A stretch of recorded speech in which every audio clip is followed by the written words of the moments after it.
Hello and welcome to our next Session Zero stream.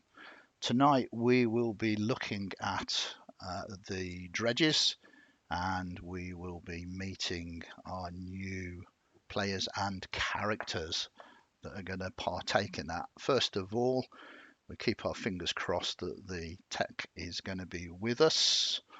Yay, look at that, it is working.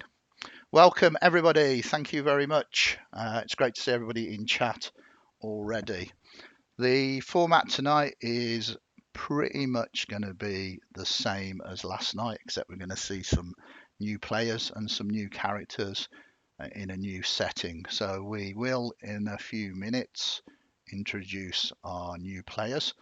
We will then get on with character generation, and then we will talk homebrew rules, any sort of questions or concerns the players might have for the campaign. And then finally, we'll play the game of character connections and we'll link those characters up, and that'll start getting my creative juices going for exactly where the story is going to take us. And this is an interesting point, and this is what I find most exciting. I know the settings very well. I've got a very large overview of the larger campaign, but I've not really put any kind of full details down as yet to what these initial sort of first few episodes are going to be about, because I'm all about player agency and narrative, and I kind of wanted to craft it around the players. So it's going to be really exciting to see what they have in store for me. Anyway, let us get on and let us introduce our players first. So I'm just going to do it in order of people connected to Fancy Grounds. So Barry, do you want to quickly introduce yourself? Hello, hopefully I'm off mute now. You are indeed. It is. Excellent. I'm Barry. My Discord name is rather imaginatively my name with my character name in parentheses. But I should probably say I only know that Discord exists because I've played one of Andy's games before. And I'm also on Twitch, and that's because when I signed up to D&D Beyond, you had to have a Twitch account to be able to use D&D Beyond. I, I should probably add that I'm quite old. Not as old as me. And Barry is, you know, when we're not calling you by your character name, Barry is what you want to be known as, yeah? Yes, that's absolutely fine. Perfect. Welcome, Barry. Then we move down to Tom Prime. You just Hello. Hiya, Tom. I'm Tom, and I tend to go by Tom. Yeah, that, I mean, yeah. it's as much or as little as you want to tell us. It's just so that we know who the real people are behind the characters. Brilliant. And you want to be known as Tom, sort of out of character, really. Yep. Yeah, please. Perfect. And then we move to Quinzel123. Oh, so Quinzel123 is my other half's login, I think, which I'm using at the moment. My name's Michael, out of character, and that's what I'm happy to be called. Excellent. Welcome, Michael. It's like I know most of these people already, but it's kind of interesting as we're kind of reaching out to a whole new sort of audience of what people are, and to introduce them. Finally, we have Gerb's House 88. That's the first time they've actually had to say that out aloud. Quick introduction from you, sir.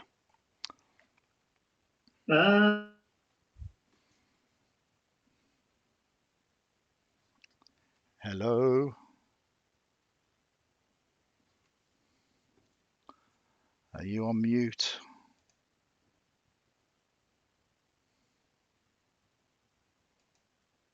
Hello?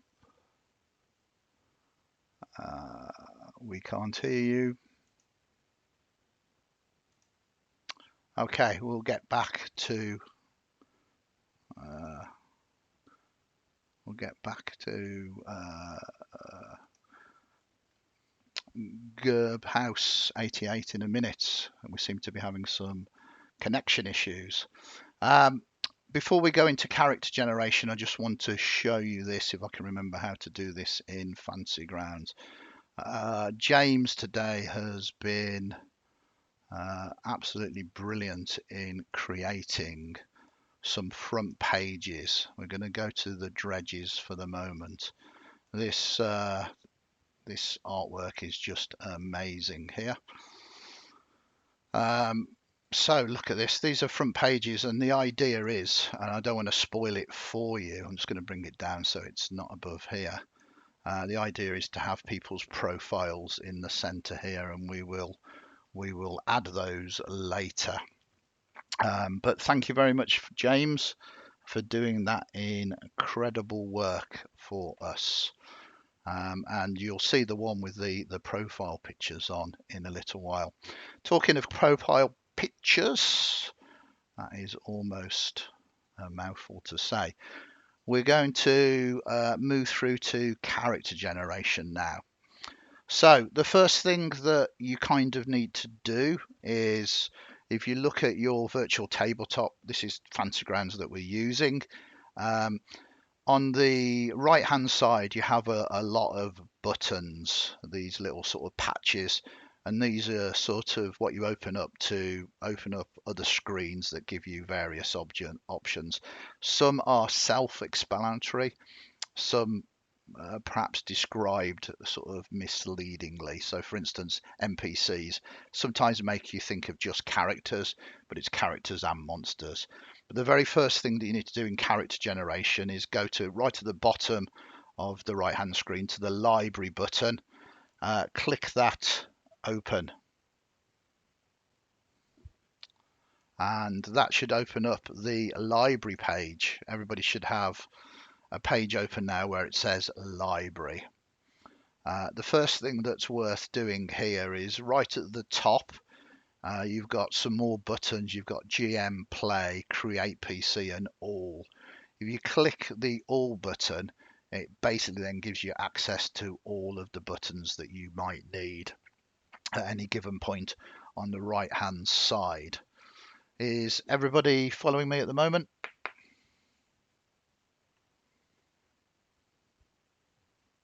Yeah. Yes. Yeah. You do need to you do need to tell me. That is fine. So the next thing that you need to do is activate the modules that give you access to all of my content. So still in the library page, at the bottom left hand side, there's a little button called modules. Click on that and that will open up. Yeah, I can hear you now, Jerry. We'll come back to you in a second. Okay. What happened there? Okay. Comms sometimes go down. That should now, if you've done that, open a data module activation page. Have you all got that? Yeah. So there's one or two ways. If you actually know what character you're going to generate, you technically only need to open the modules that you are going to draw information from.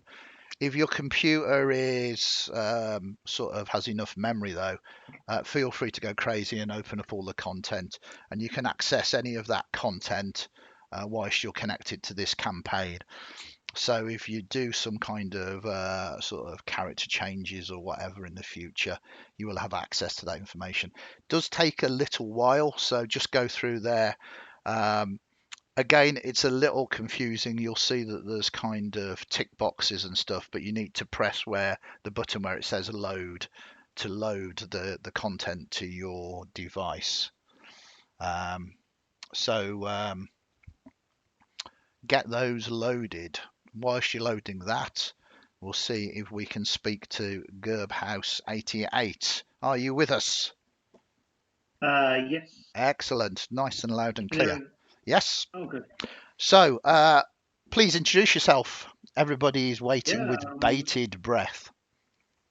Huzzah! I'm a Gerb. Gerb. You got me saying it now, Andy. It's great. It's a great word. Yeah. Jerbs, I was 68. Or Jerry is me know me.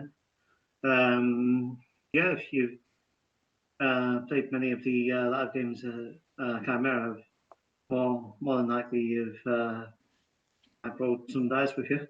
Yep. Yeah. Excellent. And Sure.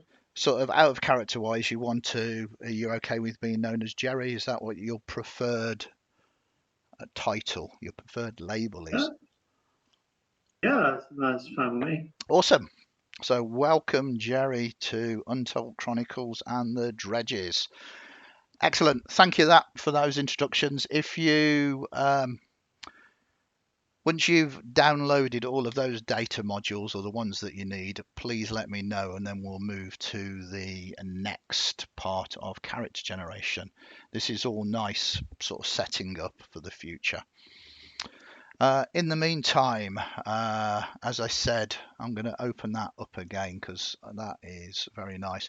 You probably can all see on the stream here that there's one made for Court of Five Thunders, one for Dust, one for the Gardens of Shedaklar, one for Ionia, one for Scraplands, one for Shadowless, one for the Dredges, one for the Dredges profiles. Spoilers! One for the Smoke and one for the Smoke profiles. Whilst our players are loading up those data modules, I'll open up the Smoke profile one and you can see them in all their glory. These were the characters that were created last night for the Smoke setting, and you can see the beautiful work that James has done very rapidly today without even being asked. And I think this is based on what Pete mentioned last night. But we have these characters that were generated yesterday, and we got the connections between them all. So it's just a nice front piece so that you can be aware of the names of the characters and their classes and their ancestries. So the hope is to basically do this one for each of the settings. So at some point, if you are lucky enough to be playing in one of the settings, you too will be revealed in this magnificent splendor. How's the data modeling going on? Are we good to move to the next part? Okay, excellent. If at any point that I'm going too fast, just tell me to slow down. So the next phase, as it were, you've got the information now to build your characters, hopefully. What we want to do is start building your characters. So if you go to the top of the right hand side to the PC button, click on that. That opens up character selection. The viewers at home in chat can see the 4 characters we generated last night for the Smoke, but we need to generate your characters now. And rather unintuitively, it's not the green button that you need to press, it's actually the blue star. You'll find the blue star on the bottom right hand side of that character selection page. So if you hover over it, it says Open Character Wizard. If you click on that, you will open up a character wizard. And if you have downloaded all of the modules, you'll see you have a ton of races to choose from. And this is where it is up to you. You get to create your character. The only real restrictions in character generation currently is you need to choose either standard array or point spy. Beyond that, you can choose your ancestry, your race, that is. That I'm fairly certain that Wizard of the Coast is probably going to change the title race to ancestry when they update or do 5.5 or 6th edition or whatever. So I think it's going to be a term that we'll be getting more and more familiar with. I could be completely wrong. I could just be making that up. But yes, go for it, players. Start generating your characters. It should be fairly straightforward from this point. Hopefully you've got a good idea of what you want to do. If you are interested in using the new Tasha's rules, we can do that. And what we need to do is kind of do it once you've created your character. So is everybody happy at the moment, pootling along and generating their character with the character wizard? All good. Yeah. All good, Andy. Awesome. If you are, I will carry on talking to our audience at the moment. Give me a shout if you have any problems. I wouldn't worry too much at the moment about doing your inventory or spells.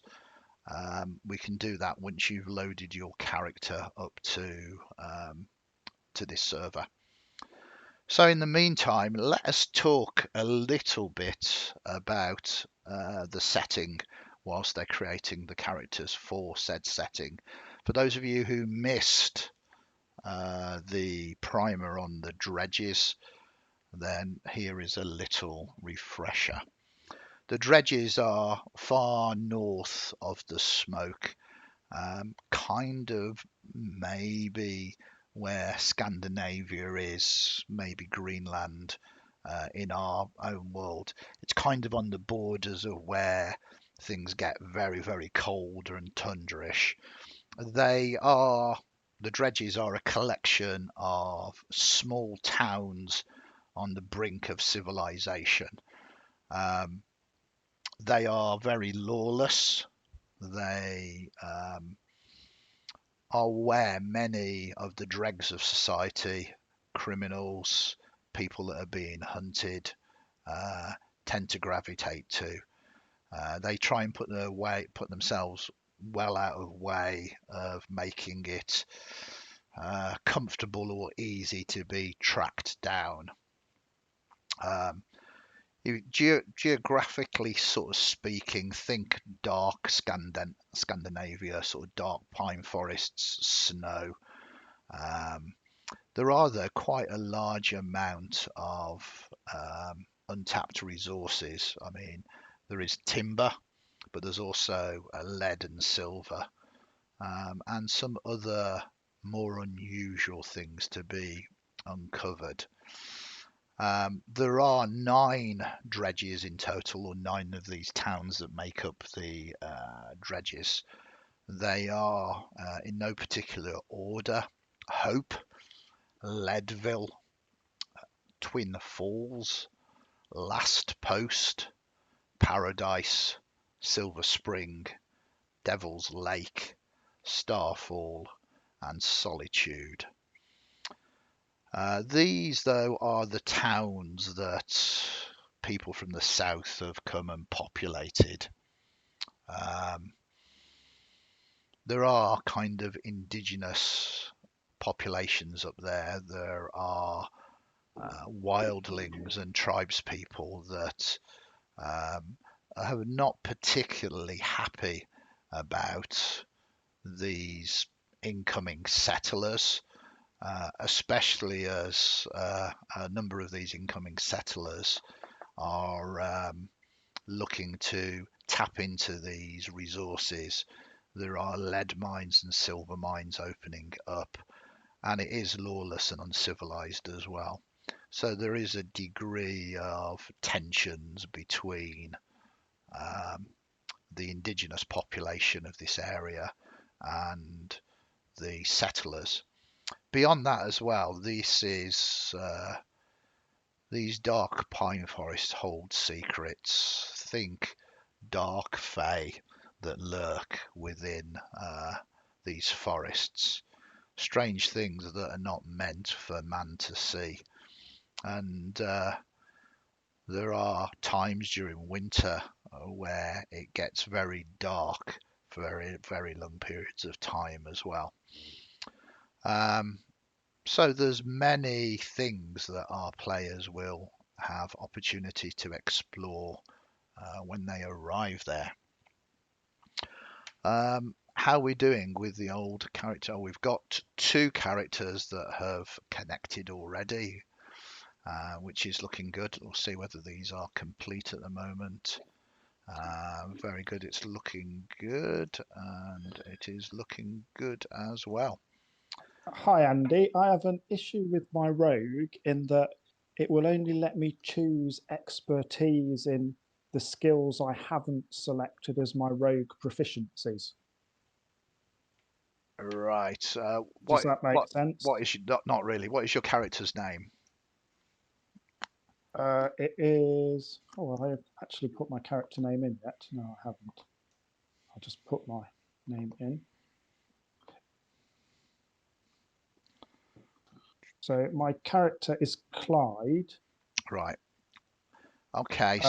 Um, You at the moment, this is as you're generating your character rather than having your character already generated. Is that what you mean? yes. If you go to your Oh, actually, it's now letting me do it. there you go. You see, it heard my voice and it decided to behave. That is the authority of the GM. And if you believe that, Excellent. I can sell you anything. No, I'm pleased it's working for you. Excellent stuff. As I say, don't worry too much at the moment about spells and about inventories, because once you've created your character and loaded it up to the game so we can see it, we'll talk about you choosing some pictures, and then I'm going to do what I did yesterday, which is talk you through your character sheet as well, so you kind of know where to find things.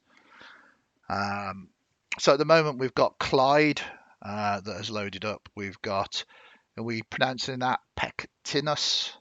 Pectinus? Yeah, Pectinus. Yeah, and we've got D Fargo. How's it going with the final character? Yeah, it's not too bad. I'm just double checking everything. Excellent stuff. So we'll quickly wait. Those of you who have downloaded it, you have a number of options here for setting a picture. I think some of you already have chosen pictures. The way you do this is if you open your character sheet, and you can open your character sheet by clicking your character's picture at the top left of the screen. You'll see that there is a little square on the top right of your main character sheet page, and if you hover over it, it says portrait. If you click on that, it opens up either a data folder or folders. Now, if you've got a picture you want to bring into the game, if you click on the folder button, it opens up a computer screen where you can drop the image in, and then you should be able to access that picture to add it to your character sheet, and this picture will also act as your token.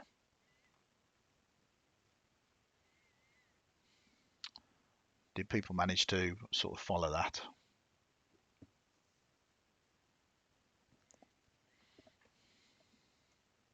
I think so. Yeah. I think so. Excellent. So if you want to load up some pictures, you can do, and then we will talk to you about your character sheets and where to find and how to use the information on the character sheets. So whilst we're waiting on that, I'm going to talk about a few homebrew rules that we will be using. The reason for this, you might already know it. I've covered it in quite a few of the primers that we did with the settings and in session 0 last night. But it's important that kind of everybody session 0 kind of knows what we're starting with. Wow, that's great. Pectinus, we have the picture of you. Very nicely done. That was a mistake. It's okay. It's still a nice picture though. You can easily swap pictures. One of the real strengths of Fantasy Grounds is there's nothing that can't be undone. It is very much like playing with pen and paper, except even cooler. If you make a mistake, it can easily be rectified.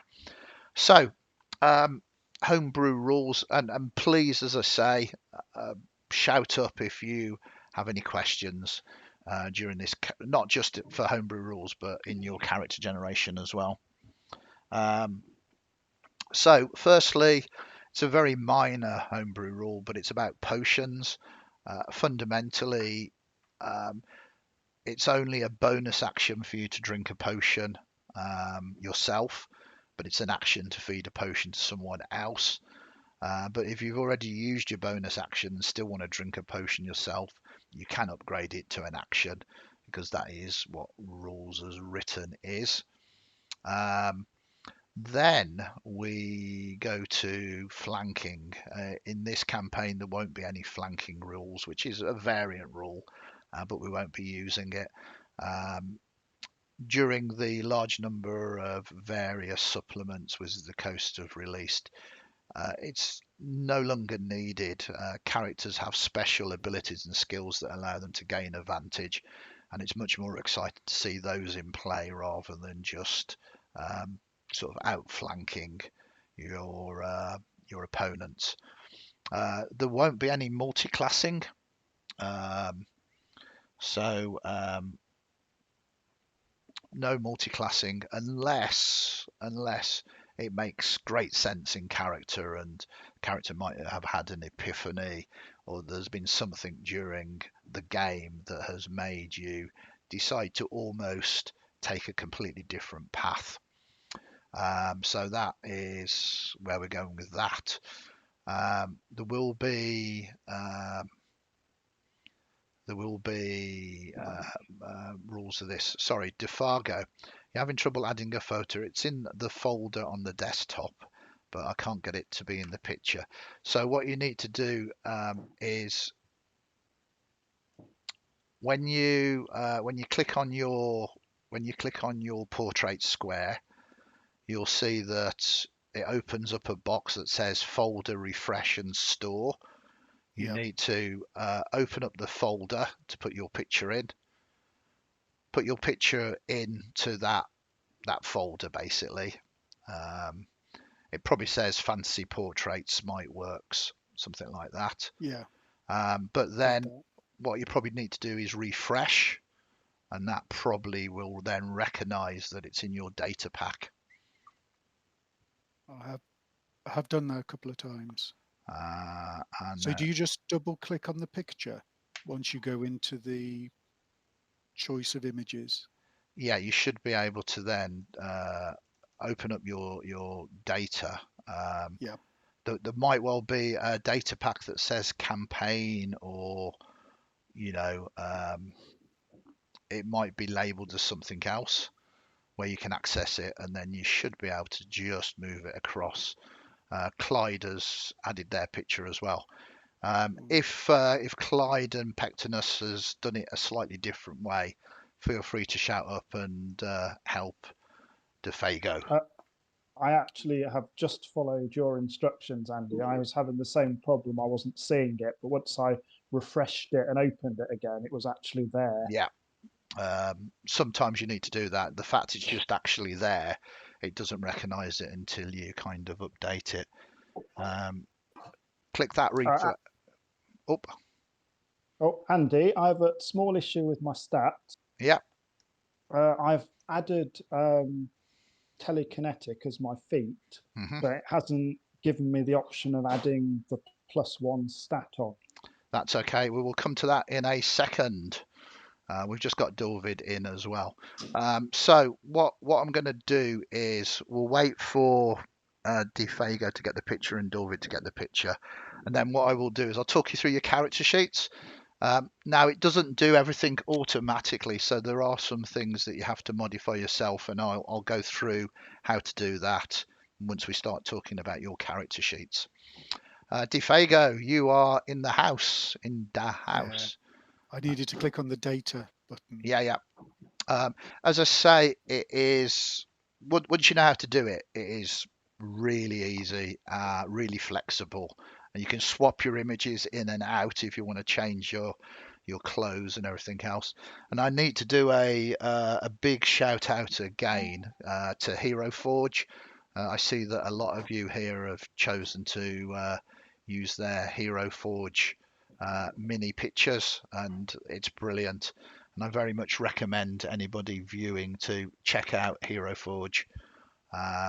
They do some awesome stuff, and you can fundamentally almost create any kind of character that you have in mind with their program. It's absolutely amazing. You should really give us a sponsorship or something. Oh wow! I mean, you never know. You never know. But I think they're very good. And there you go. David is also in the house. So we're going to stop talking about homebrew rules for the moment, and we're going to talk you through your character sheets now. So the first thing to do is open up your character sheet, and this is for you in chat as well. This allows you to kind of watch in chat what your character sheet does. So the first thing that quite often people miss is that down the right hand side are a number of tabs, and this takes you through to different pages on your character sheet. But the first page that we want to be on is the main page, which is your front of your character sheet. I'm currently looking at DeFago. As you can tell, it tells you all of your basic information. Now there are two buttons that are very important to how you manipulate information in Fantasy Grounds. The first one is the little brown button with the silver circle right in the center. You will see these next to your background and your race. These are kind of information buttons. If you move your cursor over to them, you'll see it turns into a little hand. And when you click on those, it gives you all the information about the pertinent thing that it's about. So I'm looking at DeFago. If you click on the folk hero one, it opens up all the rules for being a folk hero. So it's really easy to find information. What also is very useful in Fantasy Grounds is that at the bottom of your screen, you see there's a number of numbered squares. These are hotbars. So if you, for instance, kind of want to know what a folk hero does, you can grab that button and drag it down into one of those squares there, and it basically hotkeys it, so you've got access to that information all of the time now.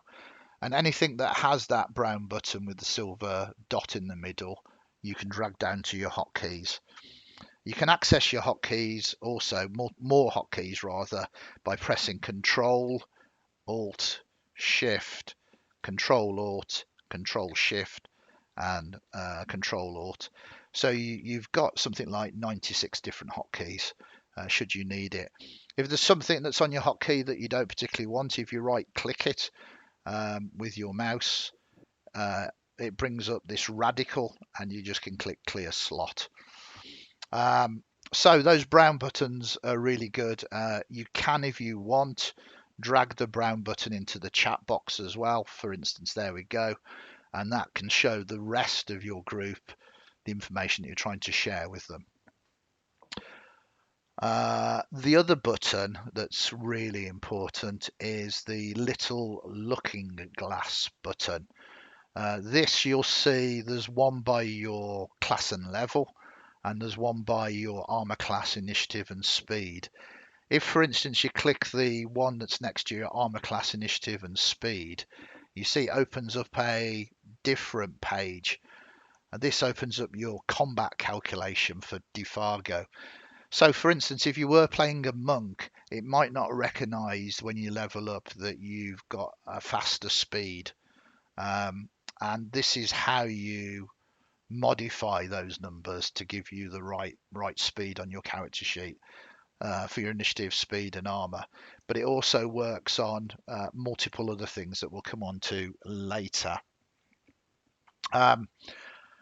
Then we have abilities and saving throws. Abilities are down the left-hand side of the main page. Saving throws are down the right. And this is how you make your rolls. If you double click on one of the numbers, you'll roll it here with the modifiers. Wow, well done, DeFago. That was a natural 20. And that's as easy as you want. If you need to make a saving throw, you can kind of do it by clicking on your saves. So it's obviously important that the numbers in these boxes are correct. Now, you were asking, Barry, about some of your numbers being wrong. Is that correct? Yes, I need one more on my intelligence. Okay. It's literally as easy as this, as if it's pen and paper. Go to your intelligence on your abilities, click on the box, and turn that 13 into a 14.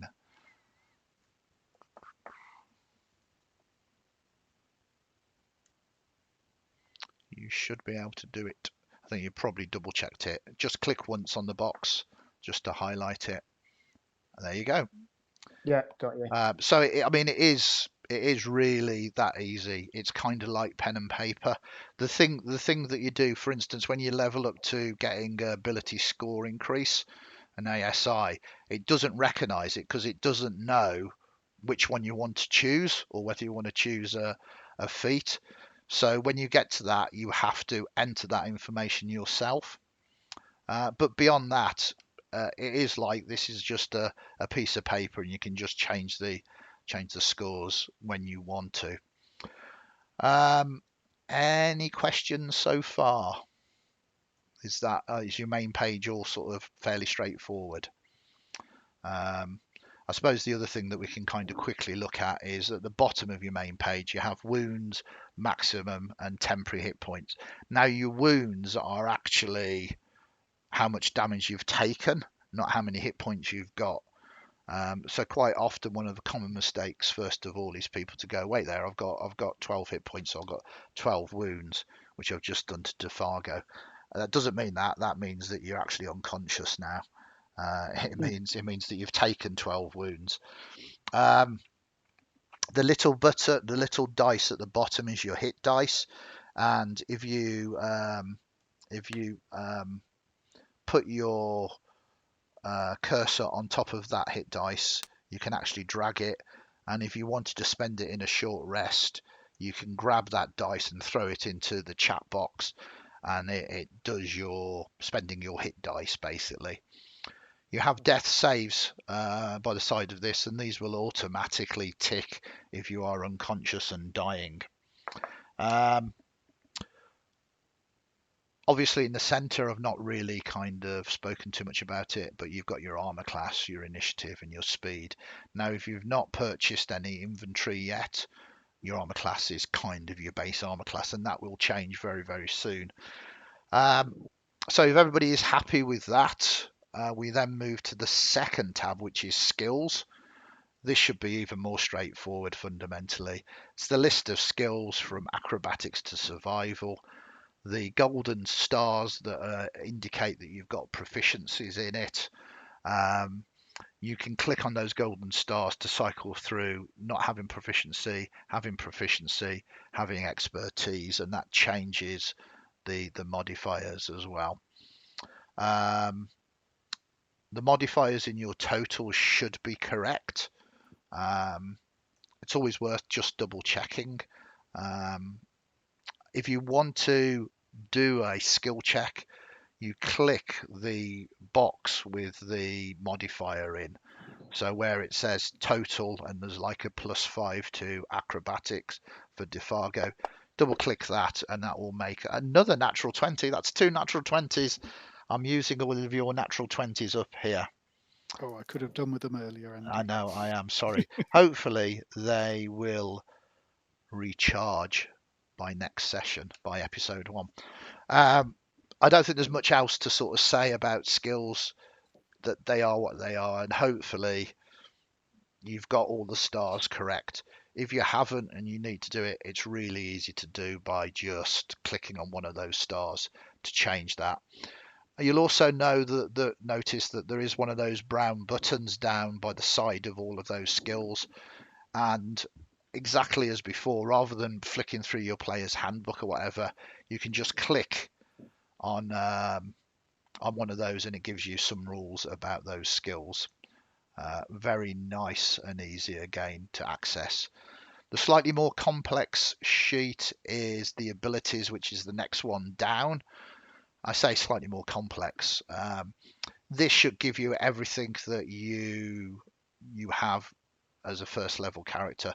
Again, there is the shields which determine the rules that you can click on.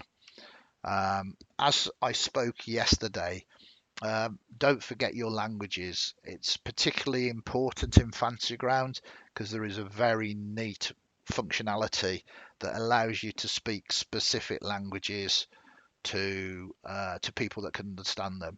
So I can see that Defargo here can speak Auran, and if he wants to try and speak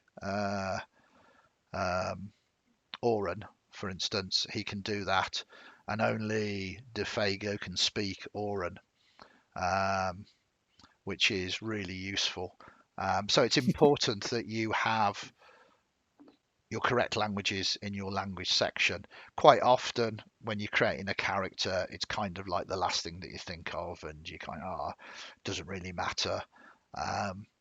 We might well be using it in game, so it kind of does matter. So it's important that you get that. Then we switch to getting you to do some work now. The fourth tab is inventory, and at the moment I'm guessing it should be blank for all of you if you haven't added anything to your inventory. I will see that Dorvid has already done it. Dorvid has added his things. So if you've not added anything to your inventory, this is where you can do some collecting of your equipment. If you look again back at the right hand panel where all your control buttons are, the button that you're looking for is items. Click on the items button and that should open up the items page. The first there's a search bar basically. It will say page 1 of whatever, and then right beneath it is a search. So for instance, Defago, what armor should you have? Leather. So if you type in leather and do a search, it calls up all the different types of leather armor, so you have to kind of go down till you just find standard leather. When you found it, you can just grab that brown button and drag it across to your character sheet, and it will put it onto your character sheet. And it's done that, and it's also equipped it for you now. So what I need is the those of you who haven't added your equipment to start adding your equipment. One of the benefits of doing it in Fantasy Grounds is your packs, like Explorers packs, they unpack all of the gear and show you it directly in your inventory. If you import it from another system, it just shows you that you've got a character pack. So feel free, open up that button and experiment with dragging things across. The only thing that you won't have access to is magical items, because it likes the GM to add those to you. Is everybody followed that? Everybody understands? Everybody good with it at the moment? Yeah. Cool. Yes. Yeah, Send me. sounds good. Yeah, I'm just making sure that I'm not just babbling on and I've lost people. So load up. If you are unaware of what equipment you should have, you get equipment from two sources, from your background and from your class. You can easily open up your background information by clicking the brown button on your main page, and that tells you the equipment that you start with there. And then if you want to access your class to see what it is, if you click on the class button, you can open up your class, and it will tell you what equipment you can choose from there as well. So you don't have to go searching through other books to find out what is going on. So load up your equipment. Whilst you're doing that, I will carry on with the homebrew rules. So as I said, for some settings, not this one, we'll be using the meat grinder homebrew rules. This means death fails are death save is 15 and above. A death fail is a 14 and below. That will be for scraplands and shadowless, two of the substantially more dangerous locations. Death fails, it's something that I already do. They don't automatically get removed when you are brought back into consciousness. They last until you've had a long rest. So if you're battling forward, you want to try and avoid accruing any death fails, because it's going to make it much harder if you go down again to survive. And resurrection magics, these things are not automatic. They'll be based on many things, including sort of role play, the number of times people have been brought back from the dead, the type of magic, the type of components that you have. This adds a little bit more gravitas to death, rather than don't worry, I'm going to charge in there and die and you can just bring me back. And I think that it makes it a little bit more interesting and narratively, that people don't actively want to seek their own deaths just to be brought back again. It's potentially a very unpleasant experience. Then the more interesting one that we've not really done before is about critical hits and misses. So critical hits will be going as normal, with obviously natural 20s and doubling the dice and the like, but we'll also be putting in critical misses, having some repercussions. We will also be doing critical successes and fails on saving throws and ability checks. So this means that sorry, just a minute. This means that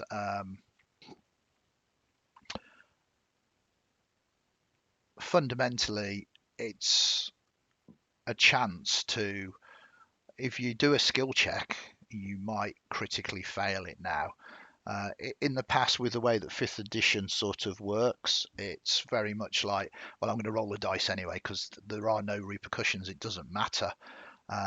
In the game, in the settings that we're running, it does matter. If you critically fail, and bad things can happen, but it's not designed to penalize players. It's designed to make things more interesting.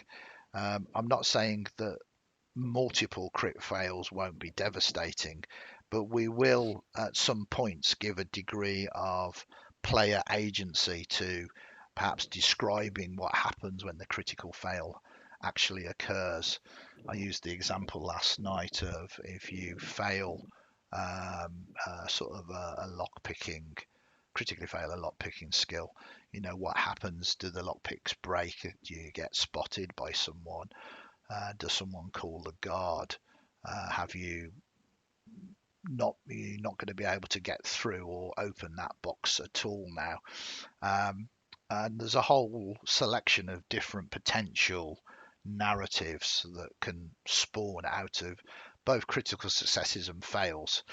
So we'll be bringing that in and seeing how that plays out in all of these new Untold Chronicle campaigns. But something a little bit more contentious that I'm very keen to try as well, which will fundamentally be margins of successes and fails. This means that you won't necessarily just fail on a natural 1 or just succeed on a natural 20. If you are highly skilled, you might get a critical success just by rolling a substantially higher roll compared to the DC that is challenging. Conversely, if you fail your roll by a margin of failure, it might well be a critical fail. The reason for doing this is to allow those that are truly skilled in an area to shine, for someone who's never really done it before to potentially, not want to do it and would much rather pass it across to the experts. So hopefully that's kind of made some success. We'll be bringing it in. It's not going to overly affect things in the earlier levels, but as you get more and more powerful and you start getting expertise and double expertise, as you start casting guidance or bardic inspiration on people, all of these really nice abilities that allow people to excel in that one moment can have fantastic effects. So there we are. That is the homebrew rules. We're going to come back to our players now who hopefully have managed to load up their inventories. Let us just double check. So Defargo, you have some things. I'm surprised your Explorers pack didn't unpack. Yeah.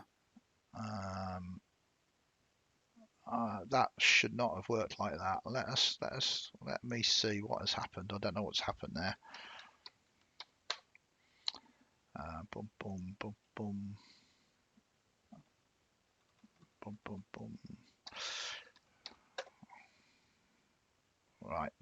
Yeah, this is me at the moment. This is why when I work crazy hours trying to search for an Explorers pack in the NPC section is not going to really help you at all. What you need to do is open up the items here. So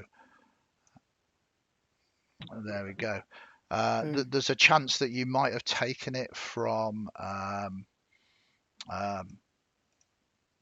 maybe not the D&D Player's Handbook. It might have been from another different data module. Gotcha. Okay, how is everybody doing with their equipment though? Has everybody managed to transfer all of that basic stuff? That's looking good. There. Andy, Yep. is there a way of pointing proficiencies on it? I look in the the abilities bit, and wisdom life cleric is not got that I'm proficient with heavy armor. Okay, so what skill gives you heavy armor? It's a proficiency that that comes with life cleric. Life cleric. You've currently chosen divine domain, not life domain. So yeah, life domain cleric. So such as life. Okay, let us have a look. That is from the Player's Handbook, isn't it? Yes. Just give me a moment. We go up here and we go to the Cleric Player's Handbook and we come down here. There's a lot about clerics. And is it life domain that you want? Yeah. Okay. So you had divine domain rather than life domain. So we've put life domain on your character now. And as we see, we can see all of these things instead. And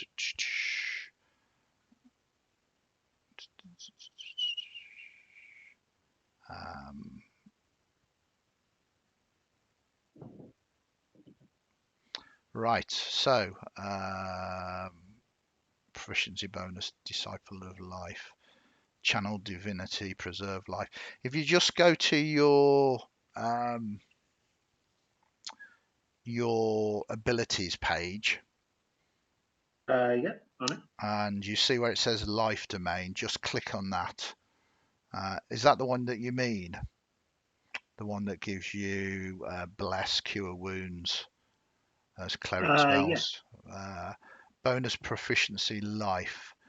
Yeah, so if you click on that bonus proficiency life, when you choose this domain at first level, you gain proficiency with heavy armor, which is exactly what you are talking about. So this is fairly straightforward. What you need to do is on where it says proficiencies, You see features, traits, proficiencies. All right, yeah. If you right click, and that brings up the radical. Yep. At the bottom it says create item. It's not saying it for me. Unless you mean the thing at the bottom there, there's me edit. No, where it says proficiencies, Yeah. where it says light armor, if you put your cursor there and right click, All right, yeah. Sorry. right at the bottom it says then create item. Yep. Click on that, and then you can just type into that new item heavy armor. Lovely stuff. Thank you. So these proficiencies don't trigger anything, but it's nice to have that information in front of you to know what you have got. Right, okay, that is you, David. Going back to inventories, has everybody got their correct inventories, do you think? Things to double check now is whether you have your armor equipped, and if you've got your armor equipped, it should have changed your armor class on your front page. It's looking right to me at the moment. Your armor class should be right. Yep. Excellent stuff. So that is more or less your inventory sorted out. If you've not spent all of your gold, you can, where it says treasure, type in whatever gold you've got left, just the number in the box, and put GP. So I can see Clyde's already done that. Yeah, and Pectinus has done it, and you just put GP. Yeah, perfect. So that is that. So we're almost there now. I know it feels like it's taken a long time, but once you know, and I'm also telling you kind of how to use the system as well. We're almost there. We've almost got our character sorted. The next tab down from inventory is notes. This you can fill out. This is all about personality traits, ideals, bonds, flaws. You can roll them. You can decide on them. It doesn't, in effect, really affect the game. It affects the way that you want to be perceived and you want to role play.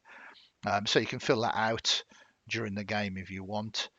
Next tab down is log, and this is kind of more used for Adventurers Guild stuff, which we don't do because we like to go off-road quite a lot of time. And then one of the most important pages is this final tab, which is actions. Now, if you're playing just a martial class, you'll see the weapons that you've got equipped should be listed there. And it's quite easy not to take all of the information in, so I'm just going to talk it through to you. If everybody is on their action pages, we'll go through the weapons section first. I'm looking at Clyde's at the moment. At the top of Clyde, you've got your dagger, and then you've got a little sort of sword.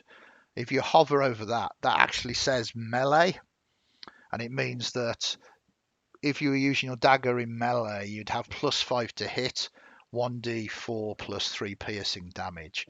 You can, though, click on that melee icon and change it to ranged. You can do it again and change it to thrown, and you can do it again to melee. So you can choose how you use that. You've also got the option of primary hand. This is what the little hand is. Secondary hand, two hands, off hand, and back to primary hand. Obviously, a dagger does not have versatile, so there's no changes in that. But when you do go to offhand, you notice you lose at the moment your +3 damage, because obviously if you're using it offhand, you don't get your modifiers. Pretty straightforward. Hopefully your modifiers are correct. Now, if your modifiers are not correct, it's because Fantasy Grounds hasn't picked up stuff. So the way that you modify this is, again, that little looking glass. If you click on the looking glass, it opens up the information about the daggers. You can choose the stat it comes off with. You can choose whether you've got proficiency in it. You can choose the dice of the damage, the type of damage. So you can really modify all of that. You don't cast spells like that, Dorvid. I will tell you how to do that in a minute. Okay. Because you've hit the star there. In fact, that might well have functioned okay, actually, in the end. If you want to know about your weapons, again, click on the little brown shield symbol by the side of it, and it tells you about rapiers, tells you about your short sword, your short bow, your daggers. So that is your weapons. Which of you, let's have a look. We've got a rogue. You don't need any spells, Clyde. We have you as a cleric who has got some spells, which is really good. So we'll come to adding spells in a minute. You are a ranger, so you don't need your spells at the moment, I don't think. And Dorvid, I believe you are a cleric as well. So let us speak to the clerics. It sees that Dorvid has already added his spells. Pectinus. The way that you do your spells is you, very much like your items, you drag them across to your character sheet on your actions. So hopefully you can see that there is the spell button across on the right hand side. Yeah. Click that to open it up, and it basically tells you all the spells that there are. What you can do to speed up this process is you can see what spells you can have as a cleric and as the type of cleric that you are, and drag them across. If you have a certain divinity, a certain domain, as it were, and that gives you extra spells, you can obviously drag those across to you at the moment. So fundamentally, cleric spells, you just reading this out there, you prepare a list of cleric spells that are available for you to cast, choosing from the cleric spell list. When you do so, the number of cleric spells equal your wisdom modifier plus your cleric level. So your wisdom modifier is 3 and your level is 4. Level is 1, so total is 4. So you can choose 4 spells plus your special domain spells. Do you know which ones that you are interested in? Are you drawn I them know. across? Yeah. So I'm going for bless. Yeah. I know I get command and identify from knowledge. Perfect. Again, you can drag that across from your spells. And once you have put those in, I can give you the information of how you cast them.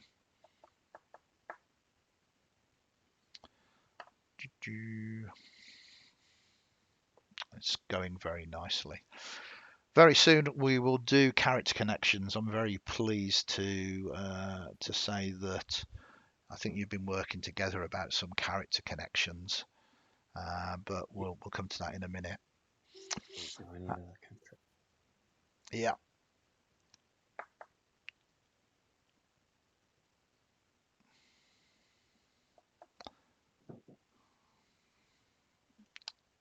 I mean, again, it's going very, very well at the moment. This is very good.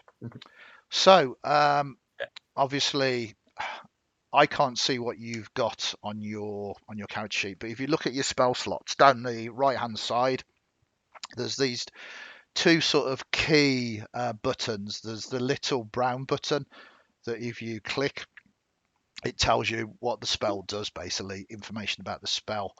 But it's the looking glass icon that is most important here for spells. So if you click on the looking glass, it basically sort of opens the spell up for you. And if you click the looking glass to open up guidance, for instance, it opens it up and it's just got an effect button. So if you target another player or whoever you wanted to guide and then click on the effect, it would give guidance for that information.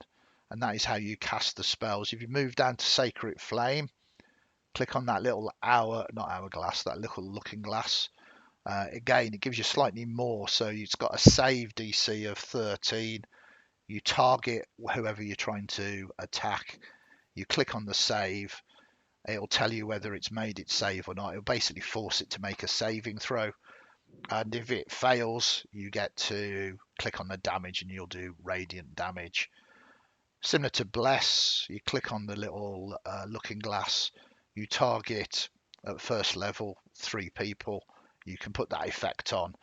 And when you put that effect on, it'll actually roll that d4 for them when they make an attack roll or saving roll. So it's really, it takes the pain of remembering to tell people, oh, you've got a d4 as well. It works very, very nicely once it's all kind of set up. Unlike How do you select target? we'll come on to that in a minute. Okay. I'll tell you. We'll start targeting each other in a minute. So that is more or less it in terms of your character sheets. Now there are 2 other sort of key buttons. If you look to the right hand control panel on the right hand of your virtual tabletop, 2 very important buttons are these very small buttons at the top. There is combat tracker and there is party sheet. If you click on the combat tracker, it is fundamentally nobody there at the moment. But what we do is we put your characters into the combat tracker, and this is how we do it. So if you all want to go to the main page of your character sheet and click on initiative, you will all roll initiative. And it will add it to the combat tracker. If you've got a combat tracker open, it will put you in order of initiative. That's it. Boom, boom, boom. Can everybody see everybody's character in combat tracker? Yep. Yes. Yep. So you can see now that DeFago managed to get an initiative of 20. If DeFago wanted to attack somebody, it could do. I'm a little bit concerned that your hit points are 17. Pectinus. That sounds awfully high for a first level character. Oh, it's suddenly changed to 10. Hurrah. I can see everything. So the way you can target them is you can target people in combat tracker. So if you control and this is for you, Pectinus, control and left click DeFago, Dorvid, and Clyde.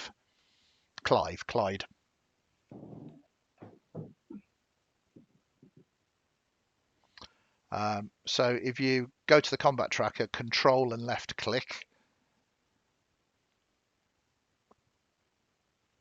There you go. So you're targeting DeFago, you target Dorvid and that.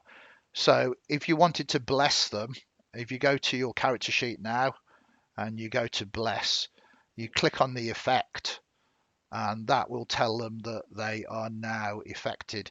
So DeFago, Dorvid and Clyde, if you want to just roll an attack, don't target anybody, but just roll an attack, you see that the D4 is now added, and it's just as sweet as that, really. What is also very neat is that it does count down the amount of rounds. So provided you maintain concentration, it also does a round count as well. And it is as straightforward as that. But what is also cool is, sometimes it's not just about combat in the combat tracker. We want to use maps. So you can also target people on a map as well. This is a very familiar map to those of you who play in my Friday night game. So from the combat tracker, what we can do is we can add you to a battle map like this here. Now you can't see it at the moment, but people in stream can. And what I can do is share it with you. So suddenly you can see all of you on the combat map, which is cool. But you want to target something, don't you? You want to fight something. So let's just give you something to fight. There we go. Wow. That's quite nice, isn't it? You can see that. So wow, we've got an adult green dragon. It's flying across. And it's going to murderize you. Let's face it. I think we can take him, guys. Yeah. So if you want to Defaga, you're going first. If you control and left click on the dragon, you've targeted the dragon on the battle map now rather than on the combat tracker. Make an attack. Let me unlock the screen so you can actually move and stuff. Go for it. Rah! What do you want to do? You can move your character. Each square is 5 feet, so you can move forward and or you can throw something. You can run away. It's not my place to tell you what you want to do. Okay. What would you like to do? Defaga will move back a bit.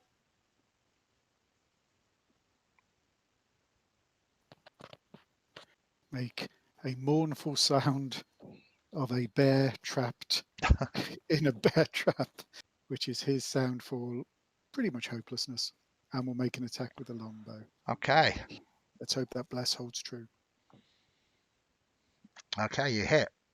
Boom. 20. So you can take on dragons. It's not a problem. So when you've hit, you choose your damage from the weapon that you was using, your longbow, and you can attack and do that, and you've done some damage to him. You can't really do much more as a first level character, so we move to Dorvid. It's your go now. What would you like to do, Dorvid? Okay. I will cast a spell at him. Okay, so you targeted by control and left clicking. You're targeting the dragon now. Yep. And what spell are you casting? Guiding bolt. Okay, so you use your you open up your thing there. Absolutely. You hit the dragon. And sorry, you hit the dragon. It says you hit the dragon, and then you do your damage. 4d6 radiant. That is quite good for first level characters. Wow, and you heavily damage this dragon now. Then we move to Pectinus. What would you like to do? Well, I can see everyone's got this under control, so I think I'll just start with a sacred flame. Okay, so yeah, you've got it already. You've targeted the dragon. You open up that the little thing to force it to make a saving throw. I assume I hit cast rather than attack? I think with Sacred Flame, or save. It's save, isn't it? It has to make a saving throw. So this is interesting because it's almost counterintuitive. You kind of go failure and it's like, but no, you've made it make a saving throw and it's failed the saving throw, which means you're going to do some damage to it. So you then click on your damage. Oh yeah. Damage. Oops. and it will log that damage as well. Very Aha. nice. And then we, And then, yep. see if this. So I say, you guys carry on, and I cast Sanctuary on myself. okay, and you is guiding boat. Sanctuary is a bonus action, isn't it? Yes. Yeah. So just for people viewing and people who are unsure about how magic works, you can only cast a leveled spell and a cantrip during your own turn. So Sacred Flame is a cantrip as an action, and then Sanctuary is a bonus action. So that is a totally rules of written perfect play there, getting 2 spells off, protecting yourself, having aggravated the dragon. And then finally we move to Clyde. So what would you like to do, Clyde? Well, I will move in the opposite direction to the Fargo. Hmm. Unfortunately, nobody was foolish enough to charge the dragon, so I won't get my sneak attack. Hmm. So I'll just have to do without it.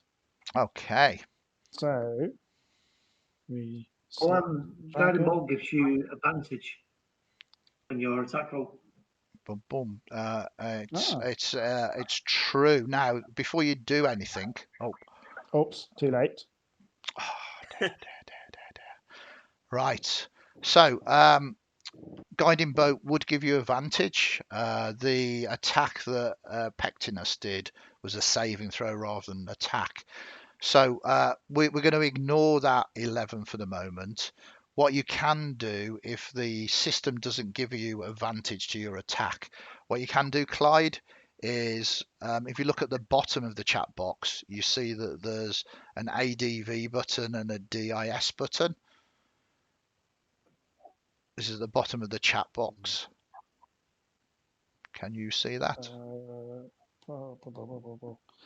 ADV, DI, yes. So if you highlight the ADV and make that attack again, you will have advantage on your attack roll. And there you go, it's done it for you. So you will do the roll the damage now. There we go. And it's enough as you kill that dragon, or was it a dragon and not some kind of phantasmal image? And that simple round of combat, but it gives you an idea of how easy it is. And what's really nice is that if you hit the advantage button or disadvantage button, it does all that for you, and it also does such things as bless as well. So I just think that it was quite nice to be able to get that little bit of combat in. Now we've only got about 10 more minutes of the stream, so let us rush through to character connections. I've not had chance to fully read all of your discussions in the chat, but I'm really pleased that you are communicating amongst each other. So have you decided on connections at the moment? I think we've all come up with a few little ideas of how we may know each other. Okay, so what we'll do then, we'll start off with each of you, and we'll do what we did last night. And you can base it on the information. This is giving you as players a little bit of agency in the narrative. So David, choose one of your other companions here and let me know what is your connection with them. Okay, well, David. I imagine he'd have been a university friend with Maximus, Okay. and decided on like once he'd graduated and spent some time in the field and whatnot, decided to maybe open a clinic somewhere that wasn't the smoke. Okay. Maybe because he's a knowledge cleric, he might open up a bit of a school or something. And maybe there's a sort of a old faith's church or something like that. That sounds. I mean, that sounds good. I'm just going to move quickly because you've brought Pectinus into it. Is that okay with you? That you are Yeah. university buddies with Dorvid? Yeah. We met while he was finishing off his medical degree. I was working through my PGCE. Okay. Uh, I mean, that sounds perfect. And that means that you probably you studied in the smoke then. I'm guessing it kind of fits. You can choose a different place if you want. yeah, no, that sounds reasonable to me. Okay, and then you have headed north. I mean, the Dredges are well known as this place for lost souls.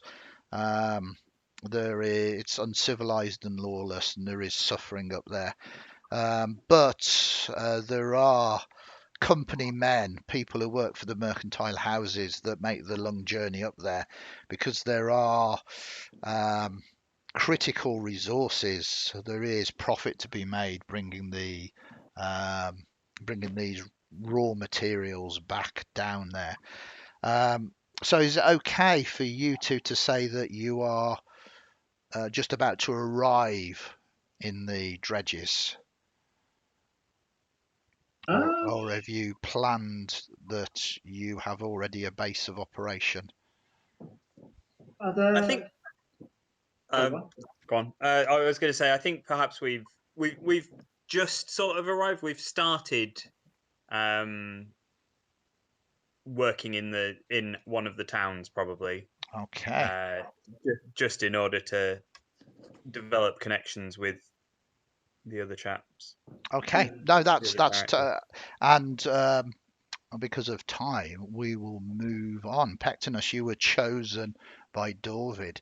If you want to choose either Clyde or Defargo and define a connection that you have with one of those two.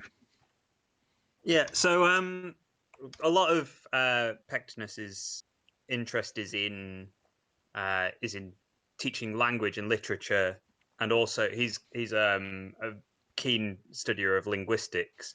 So I think he's very interested in working with Defargo as a Kenku because he's fascinated by his mimicry and his issues with speech, and I think they develop a sort of mutual benefit, given that he can provide language and Defargo can sit in on some of his lessons that Pectinus is trying to set up. Perfect. Is this okay with you, Defargo? Yep, that's fine. And where is Defargo from? Where would you have hooked up? Is this pre-Dredges, or have you been in the Dredges for a long time? So Defargo's a local, not from the town that we're in at the moment, but from a nearby one. And he has a shack at the edge of town and spends a lot of the time in the wilderness hunting. So I think he recognizes the limitations of his speech and has really, as a bit of a loner in the woods, really only has sounds and noises as a lot of his speech. So he became curious, as Kenku are, hung around outside the sort of, I don't know that it's a schoolroom, but where Pectinus was sort of working and listening to some of these sounds. I mean, that is a good question. Hold that thought for the moment. Pectinus and Dorvid, I mean, you're both sort of priests, clerics, but this sounds much more than just a religious institution. What kind of thing is this? Yeah, David was. There is like the priestly side of it, but David was more is more sort of medical. So medical, that's really useful. Yeah. So you've brought your medical skills rather than opening up some kind of shrine or church. You've opened up fundamentally I mean, a hospital might be your intentions, but fundamentally at the moment, it's very much Just kind like a of. little clinic. Yeah, the dredges are very. I don't want to edge into the territory of frontier, which is weird, wild west. But the dredges have got that very much kind of cure-all, tonic, sawbones, dentist, all rolled into one. So you know you treat all sorts of ailments together. Um, but yeah, that's perfect. Uh, Pectinus, what would your speciality be then? Is it a game with medicine, or would you be doing something alongside at the same time? So I'm sort of alongside trying to educate the masses. I think he has these grand dreams of, starting a school, but really he's probably just teaching occasional interested parties in whatever room he's staying in. Okay, Or maybe, yeah. I think he's trying to teach, history and things, but mostly he's probably just working on literacy at the moment. okay. So Um, yeah, you've kind of mentioned languages a few times. So history and languages are your character's passions as well. Yeah, yeah. perfect. And this links really nicely into the Kenko and has brought that in. So Defargo, yes, you've kind of been attracted to this place. Um, Quite possibly welcomed in because of the curious mimicry you've got, and in this terrible, lawless, uncivilized location, this sounds like it is this small beacon of light, of sanctuary, of calm that you have found. um, Defargo, there is only Clyde left. Can you define how you know Clyde? Um, Defargo needs more money than he gets usually, so he's now started taking on rather larger jobs, and he trusts Clyde as another set of eyes. So recently he would have invited him to take part in some trips out, maybe hunting after bigger game, maybe a bit concerned about what it might be out there. And so they've sort of struck up a relationship where they can both get more out of it than hunting alone or working alone. That is perfect. Clyde, are you happy with that? Yes, that's good. I mean, I'm local, and I was apprenticed to the local tinker since he went and died last month. So I know all of the local merchants, all of the local folk. And from my point of view, I'm very stealthy and I'm a very good shot, but I know very little about the wild. So having Defargo to point out what not to trip over is very useful.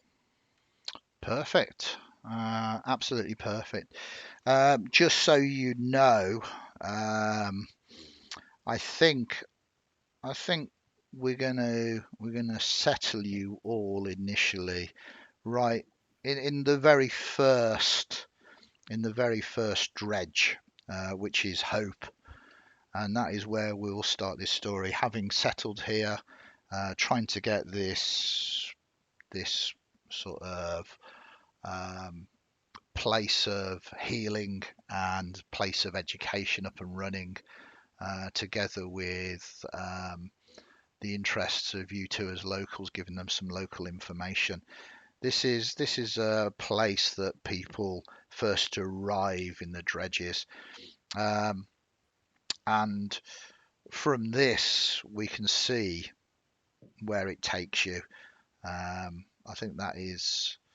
It's always good to start with a bit of hope, and hope is where you are all going to be starting.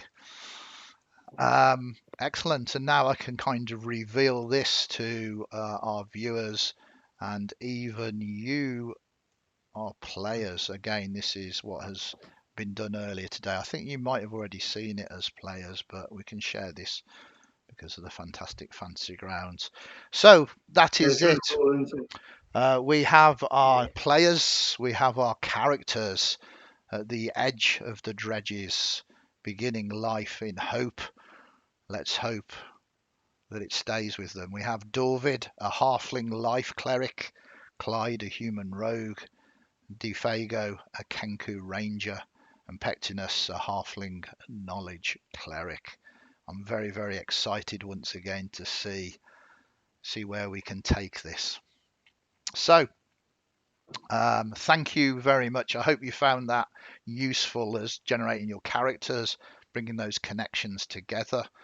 And this time, in 2 weeks' time, we will have finished our very first episode 1, and I can't wait to see what happens. So thank you very much for joining us.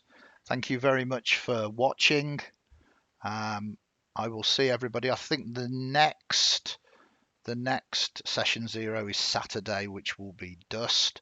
But I will be on tomorrow night streaming, doing something else. I'm not quite sure what yet. But if you want to hook up, if you want to take part, I'm sure I'll think of something interesting to do tomorrow night.